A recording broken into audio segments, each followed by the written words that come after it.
देखिए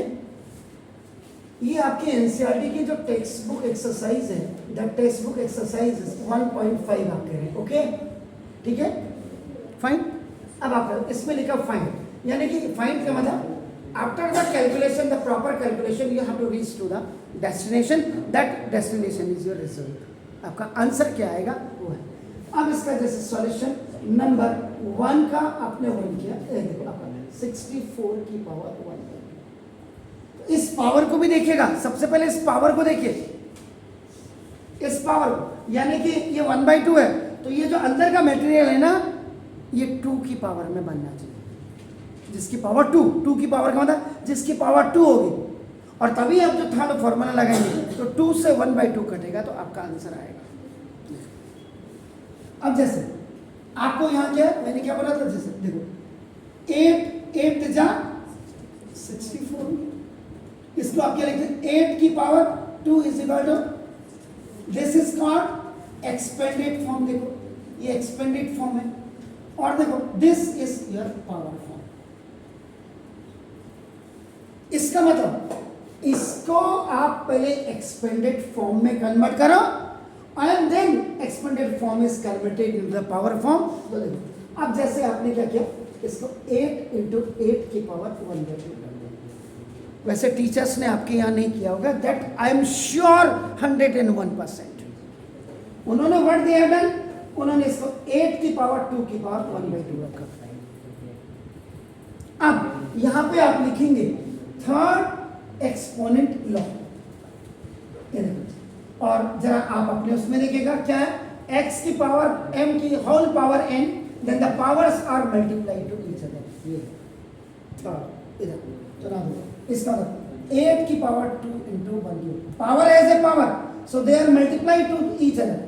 x क्या है, आपको जो फॉर्मूला आपने कहा a में लिखा था, a was what, that was it. a क्या लिखा था आपने, जरा बोलिए क्या लिखा है, चेक करिए। Basic one, a is a real number, और m और n को आपने क्या लिखा था, रेशनल लिखा था ना वो। तो यहाँ आप ये वाला फॉर्मूला लिखो या कोई फर्क नहीं पड़ता, फॉर्मूला तो फॉर्मूला लिखो, ये x लिखो या a लिखो कोई दिक्कत नहीं। 2 से 2, ये जो ऊपर वाला 2 है ये न्यूमरेटर होगा, और ये जो 1/2 में ये 2 है ये डिनोमिनेटर होगा। तो आपका 8 की पावर आपका 1 बचा। ये क्वेश्चन अगर 64 की पावर 1/4 नहीं होता तो दूसरा क्या हो सकता था, देखो 64 की पावर 1/3, तो तब कैसे करते, तो देखो अब आप क्या करते हैं, यहाँ पहले पावर को देखिए, व्हाट इज द पावर 1/3, तो आप देखो इसका मतलब 64 की पावर 1/3, तो 64 का मतलब 4 जा 16 और 16 4 जा 64, तो नहीं, तो 4 की पावर 3 और p की पावर 1/3। फिर यहाँ पे थर्ड लॉ ऑफ एक्सपोनेंट आप लिखते हैं, वही x की पावर m की power n is equal to x की पावर mn, ये आपका इसमें 4 की पावर 3 into 1/3, 3 से 3 खलास। अगर ये क्वेश्चन ऐसे नहीं होता तो फिर क्या होता, आपका देखो 64 की पावर आपका दिस 1/6। देखिए अगर ऐसे होता तो आप क्या करते, देखो 64 की पावर 1/6, पावर कितनी है 1/6, 1/6, आप क्या करते, 2 की पावर 6 की पावर 1/6, 2 2 जा 4 2 जा 8 2 जा 16 2 जा 32 जा 64, तो आपका then power, then again third law of exponent आप लगाते आपका देखो, और 2 की पावर 6 की पावर 1/6, 2 की पावर 1।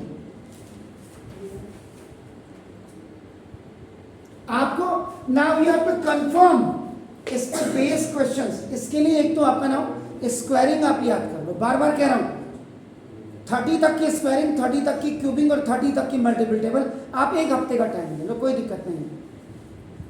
लेकिन जब आपको मल्टीपल टेबल स्क्वायर आपका लेवल ऊपर आएगा ना, हमने अपना ऊपर लेवल है, हमें कौन क्या कह रहा क्या नहीं कह रहा, क्यों वो पढ़ रहा नहीं पढ़ रहा इससे मतलब नहीं, हमने अपना लेवल ऊपर करना है। अब आप आइए सेकेंड क्वेश्चन में देखिए, ये 32 की पावर लिखो, पावर कितनी है 5। अब आप हो सकता है मैंने डायरेक्ट लिख दिया, आप इसको 32 के देखो फैक्टर कर दीजिए, 2 16 2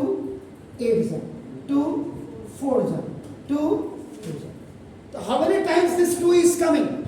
5 टाइम्स तो देखो तो पहले आप क्या करेंगे यू विल फैक्टराइज दिस अब आप करोगे 2 into 2 into 2 into 2 into 2